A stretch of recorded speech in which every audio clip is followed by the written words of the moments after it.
After that titillating conversation on cheating in relationships, we can talk about how to cheat your way into the African Cup of Nations in 2019. Welcome to the Sport on Pulse.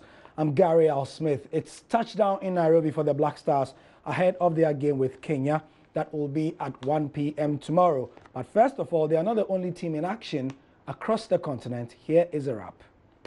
CAF AFCON qualifiers are set to resume with the second match day of the road to Cameroon taking place this weekend instead of the March 2018 dates initially penciled down. The Black Stars will be looking to make fans forget about the troubles plaguing the top management at GFA when they travel to Kenya in what will be their first visit to the East African country in 13 years. The last time they played there was in 2005 in a friendly encounter which ended 2-2. Even though Ghana fancied themselves in the match, they can't take their opponents lightly, with many highly ranked sides having come unstuck in Nairobi. Group E joint leaders Libya and South Africa will meet for the first time in their history, looking to take ownership of the #1 spot.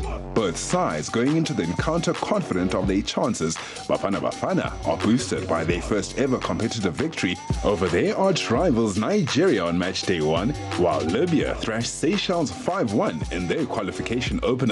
The Super Eagles, meanwhile, will want to add on to the Seychelles' woe when they clash, even though they travel without band coach Salisu Yusuf. Nigeria still have a job to do to ensure they don't fall too far behind the early front runners, while their hosts go into the encounter as overwhelming underdogs.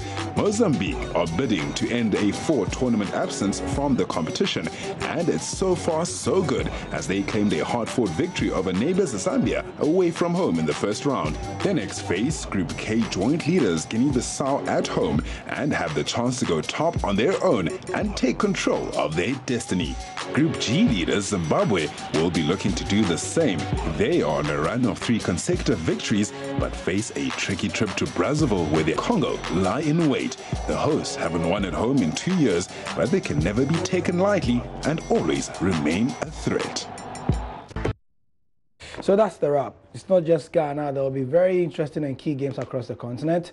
In studio with me is Abigail Senasosu to look through these games and especially zero in on the Black Stars. Give us an idea of what has happened this week with the Black Stars preparation-wise. Gary, it's been interesting with players coming in one after the other, and then Kojo Sama finally joined the team after 4 years, and all of a sudden, just minutes after his first training, we are told he's injured. For a moment, I thought it was some media stunts to see how we all respond to his return and all that, but he coming out to finally say that it's nothing serious and he will be ready on Saturday was a good one. I think that him being part of the team at this point in time, that there's no Jordan and Dede and Asamajan, he adds a lot more bites to it. We can use him in the midfield and also try and deploy him to that left back position he's been playing out there. And so there's a lot to get from Kojo Asama. Christian Achu is back in there, and so we just want to see how it is. Nicholas Opoku left the shores of Ghana, joined Udinese, and so his bites would also not be bad at all. But they are finally in Nairobi, and so we are hoping that tomorrow they give us a good game. So shots of the team there training in Ethiopia before they got to Nairobi, and Kenyans themselves were expectant of a good game with the Black Stars. They also have their own issues. That's the Kenyan national team, because their coach is going to have his first competitive game. That will be against the Black Stars. They are having issues with their Football Kenya Federation, the FKF, and they are, they are basically a lot of issues. They had to bring 42 players into their camp at first before they whittled the team list down. But like you heard in the preview, Kenya is an interesting place. Just when you think they are down, you can ask Cameroon, you can ask Nigeria. They got results that were not favorable at all to their various World Cup and African Cup qualifying campaigns respectively. So Ghana will be wary of that as well. Kwesi Appiah's talking has not been, he's not taking it lightly that Kenya is not one of the big African nations, he's been cautiously optimistic.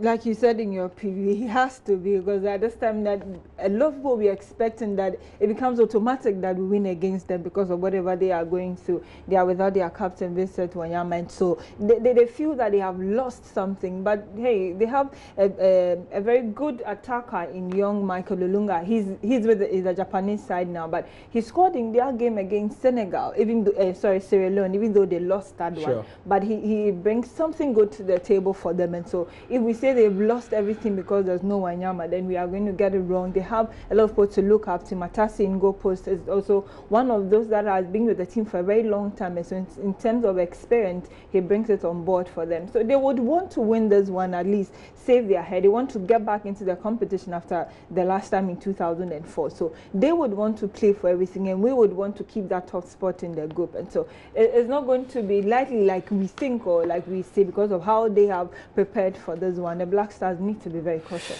One of the interesting things about this game is that it could be the first time in a very long time that many Ghanaians will look at the Black Stars team in action and have even a bit of interest.